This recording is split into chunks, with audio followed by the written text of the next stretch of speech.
YouTube voulait des youtubeurs. YouTube Premium, la base, c'était mettez le maximum de youtubeurs possible. Enfin, c'était des youtubeurs ou Catherine Deneuve. En gros, mais c'est pas une blague. Salut à tous, je suis Yurigon, nous sommes en 2022 et alors que Amazon Prime et HBO se disputent pour savoir quelle sera la nouvelle série d'Heroic Fantasy la plus plébiscitée du moment, sur Netflix c'est une fois de plus la très feel good Cobra Kai qui se hisse dans le top tendance, et ce malgré un pitch complètement perché qui voit tout l'avenir de Los Angeles et de ses protagonistes se jouer durant leur heure d'activité extrascolaire. Une série qui a commencé très loin de Netflix, en apparaissant sur la toute première version de ce qui, en 2023, s'appelait encore YouTube Premium. Et cette introduction n'est en réalité qu'un énorme prétexte pour vous parler d'une toute autre série, lancée cela dit elle aussi par YouTube en grande pompe au même moment que Cobra Kai, Les Emmerdeurs. On va dire que c'est bon. Une série française cette fois-ci, au sujet cela dit tout aussi perché que sa consoeur américaine, puisqu'elle raconte comment, en pleine Seconde Guerre mondiale, 4 jeunes qui pensaient s'enfiler un petit coup de pinard ingurgitent un sérum qui leur confère des super pouvoirs et les projettent bien malgré eux au cœur du conflit contre l'armée nazie. Ça fait beaucoup d'un coup, hein. Au moment de sa sortie, Les Emmerdeurs se présentent comme un événement réunissant toute une partie du gratin du YouTube des années 2010, mais aussi des acteurs aussi singuliers que Sébastien Lalanne, vu entre autres dans Reboot, Les E-Company ou HeroCorp, ou encore Stéphane Margot et Jacques Chambon, deux piliers de la cultissime Kaamelott. Et éloignez-vous de la fenêtre, il fait un froid de canard. Et c'est pour revenir au mieux sur cette petite pépite méconnue de la geekerie française que je suis allé à la rencontre de l'un de ses co-auteurs et l'un de ses deux co-réalisateurs aux côtés de Morgane Dalibert, qui deviendra plus tard le chef-op de Balles perdues sur Netflix, Valentin Vincent. Et donc voilà, comme ça, c'était très long. Tu prendras ce qu'il faut. Avant de se lancer, un petit mot pour vous dire que cette vidéo soutient la campagne de financement participatif de la web-série héroïco-débilo-fantaisiste Brocéliande. Et si vous ne connaissez pas Brocéliande, c'est un projet qui en 2021 avait réuni toute une partie de la geekosphère française, de Chéchounet à Benzaï, en passant par Guillaume, le roi Burgonde de Kaamelott-Bria, ou encore Seb du Grenier et beaucoup d'autres, et qui revient aujourd'hui avec de tout nouveaux épisodes, toujours autant inspirés par les classiques du genre, mais aussi des sources aussi diverses que les jeux vidéo ou la culture web. Ça dépasse l'entendement. Ok. Et qui seront produits via ce financement participatif que vous trouverez en suivant le lien qui s'affiche en haut de l'écran, mais que vous trouverez également dans la description de cette vidéo. Il y a plein de contreparties très cool pour ceux qui soutiendront le projet, et ça sera l'occasion de retrouver encore plein de beau monde en train de faire les cons devant la caméra, avec notamment cette année la participation exceptionnelle de monsieur Tony Sabat, alias Hervé de Rinel, dans la série Kaamelott. De quoi? Désolé, excusez-moi, j'écoutais pas. Donc pour soutenir ce joyeux délire et soutenir la fiction sur YouTube, n'hésitez pas à vous joindre à l'armée de Brocéliande sur Ulule.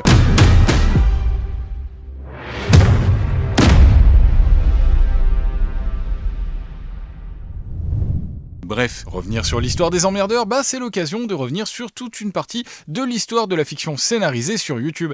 Puisque si les premiers temps, les succès de créatifs réellement indépendants comme François Descraques et son Visiteur du Futur, ou Fabien Fournier et son Noob ont pu faire rêver, la vérité c'est que très vite, les contenus les plus plébiscités et donc les plus rentables sont produits par de grosses chaînes de télé qui, par d'habiles stratagèmes publicitaires, avancent ici masqués. Ainsi sur YouTube, Canal+ ou M6 deviennent respectivement Studio Bagel et Golden Moustache, deux chaînes YouTube qui vont connaître un énorme succès en proposant du contenu humoristique de qualité et surtout techniquement irréprochable, ou en tout cas bien loin de l'amateurisme et du système D qui marque encore les débuts de YouTube. C'est un métier, hein.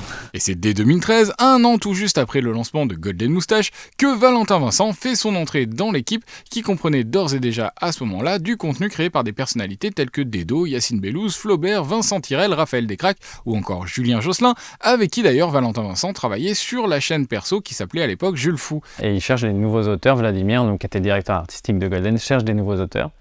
Et donc c'est comme ça que Julien dit mais moi j'écris pas mes trucs tout seul. Moi je commençais à me dire que j'en avais marre d'être assistant monteur. Je travaillais pour des émissions de télé. Je me suis dit c'est pas ce que je veux faire. Moi je veux écrire de la fiction et en réaliser si possible. Donc je commence à participer à des réunions d'écriture. Et c'est comme ça que je suis rentré à Golden Moustache. Et après moi j'étais surtout derrière la caméra. J'étais surtout auteur. réalisateur, monteur, même j'ai continué du coup à faire du montage, mais pour du sketch. Mais pour Valentin Vincent et l'équipe d'auteurs de Golden Moustache, le succès de leur sketch ne leur suffit bientôt plus et la tentation de raconter des histoires au long cours devient de plus en plus envahissante, ce qui aboutira en 2015 au premier long métrage de Raphaël Descraques, Julien Josselin et Vincent Tirel, Les Dissociés. Mais il n'y a pas d'argent sur Les Dissociés, c'est qu'on se dit, ils ont fait un film. Je ne suis pas sûr de pouvoir dire le budget, mais quoi qu'il doit être trouvable sur Internet, mais c'est un tout peu pour un film, c'est ridicule. Il y a une avant-première des Dissociés et ils font maintenant, merci d'accueillir toute l'équipe du film. Et il y a 3 personnes qui descendent, qui rejoignent les acteurs, quoi. Parce qu'en fait, l'équipe du film, c'était un cadreur, un ingé son, le monteur, c'était Raph, donc il était sur scène en tant que comédien, et puis il y avait Julie, la productrice, mais en gros, ils étaient tous là, quoi. Et donc, c'est juste qu'on s'est dit à un moment, je pense un peu utopiquement, on va faire des films et des séries sur YouTube, et qu'il y a un moment où la réalité aussi rattrape, c'est que là, il faut de l'argent, et que cet argent-là n'était pas sur YouTube. Et si malgré son énorme succès à l'époque, Les Dissociés marquent un tournant pour toute l'équipe de Golden Moustache, au même moment, YouTube, eux, ils préparent le lancement de leur nouvelle offre payante, anciennement YouTube Red, qui va devenir YouTube Premium, une version payante proposant plusieurs avantages et conforts exclusifs à ses abonnés qui pourraient, en bonus, accéder à quelques créations inédites. Ainsi, aux États-Unis, YouTube va lancer Cobra Kai, un spin-off totalement inattendu de Karate Kid, alors qu'en France, c'est 2 séries issues des 2 plus grosses chaînes humoristiques du moment qui vont être produites. Et ce sera donc à Groom du studio Bagel et aux emmerdeurs de Golden Moustache d'être les Cobra Kai français. Sauf que Cobra Kai, ils ont été rachetés par Netflix, et du coup...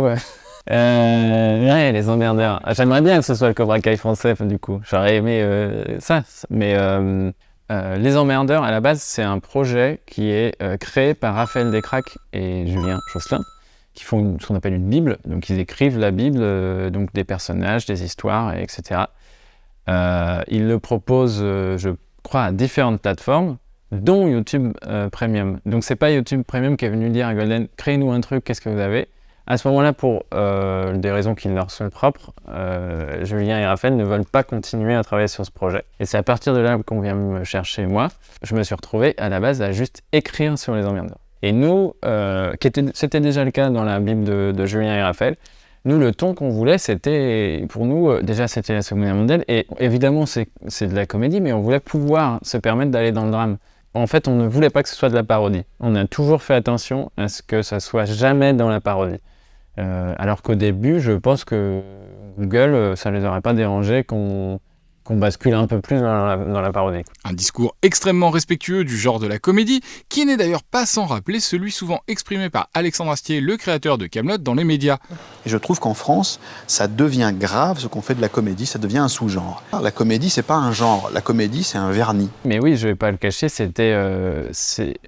Kaamelott, c'est ce qui m'a donné le goût de l'écriture. La présence de Jacques Chambon ou Stéphane Margot, c'est un kiff personnel. Et qu'en plus j'appréciais beaucoup Jacques Chambon et Stéphane Margot, j'avais envie de les diriger, j'avais envie de les voir, et il se trouve que ça collait bien au personnage qu'on avait.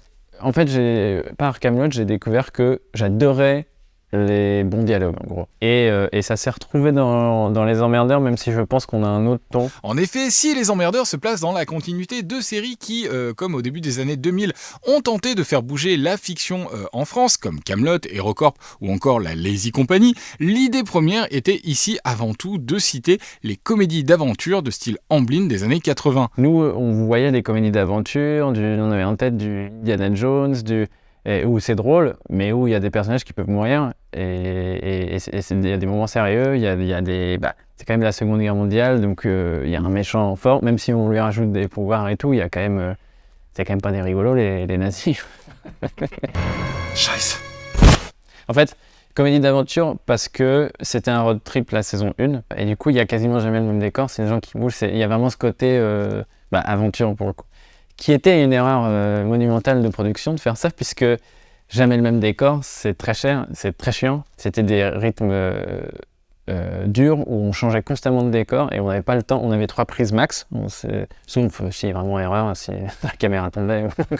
Mais sinon, on se limitait vraiment à genre 3 prises. Moi, j'en suis très content parce que c'est ce qui faisait que c'était une série singulière. Mais en termes de production, on aurait pu être plus malin. Au final, on l'a fait. Mais je pense qu'effectivement, là-dessus, Groom s'est un peu dit, nous, on a un hôtel, C'est plus malin de leur part d'avoir fait ça, parce qu'ils ont dû, à mon avis, avoir tout autant de galères, d'autres galères avec les clients de télé. Mais ils n'avaient pas la galère de changer de décor absolument toutes les heures. C'est un peu chiant. Et au final, malgré un très gros lancement, la communication autour de YouTube Premium est extrêmement maladroite et en insistant principalement sur les quelques séries du lancement au lieu des options et avantages proposés par l'abonnement, celui-ci passe pour un pauvre Netflix au rabais. L'échec est quasi immédiat et à l'image des emmerdeurs, les séries produites dépassent rarement la première saison. En plus, ça a été comparé à Netflix, c'est pas du tout les mêmes budgets. Enfin, nous, pour faire une comparaison, la saison entière des emmerdeurs coûte moins cher qu'un épisode d'une série Netflix. Et non, la saison 2, on l'a espéré. Moi, je l'espère encore aujourd'hui, mais je sais que c'est mort. Mais je pense que toute ma vie, j'espérerais que la saison 2. Comme tu dis, c'est un âge lointain, c'est que la fiction sur YouTube, c'était pas ce que les gens voulaient, quoi. Et peu à peu, même le sketch, on a eu l'impression que ça disparaissait peu à peu. Alors ça revient, il y a des chaînes comme Le Monde à l'envers qui continuent de faire des super sketchs. Et ce qui est drôle quand on compare, c'est que nous, on avait une règle où il ne fallait pas dépasser 5 minutes. Au-dessus de 5 minutes, les gens ne regarderaient pas, quoi.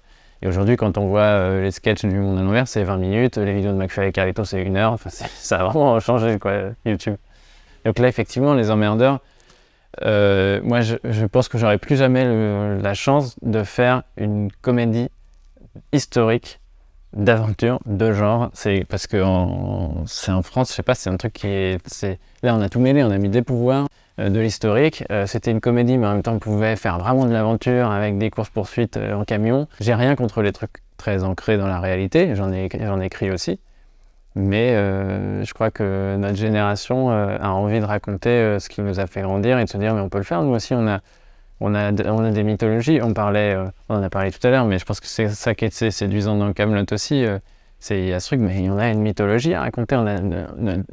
Finalement, tous les films du Moyen-Âge ne peuvent se passer qu'en Europe, donc, et chez nous particulièrement. Donc tu me dis, il faut le faire en fait. Donc ça doit être pour ça, ouais. Et donc les pouvoirs en font partie de pourquoi il y a que les Marvel qui ont le droit d'avoir des pouvoirs. Même s'il rêve toujours d'une possible suite aux emmerdeurs, depuis, Valentin Vincent a lui poursuivi sa route en s'éloignant en grande partie de la création youtubesque et en réalisant notamment les téléfilms Escape pour le groupe M6 ou en co-signant la BD Truth Boy avec à nouveau Julien Josselin. Et si vous aussi vous êtes nostalgique du Golden Age des web-séries, des emmerdeurs ou même de YouTube Red, pourquoi pas après tout, n'hésitez pas à me le dire dans les commentaires et à faire tout ce que l'on peut faire sur ce genre de plateforme tant qu'on peut encore le faire, comme liker, commenter, partager, vous abonner et sonner la petite cloche pour être au courant des prochaines sorties vidéo. Et d'ici là, et comme d'habitude, je vous dis un grand merci et à très bientôt pour de toutes nouvelles vidéos.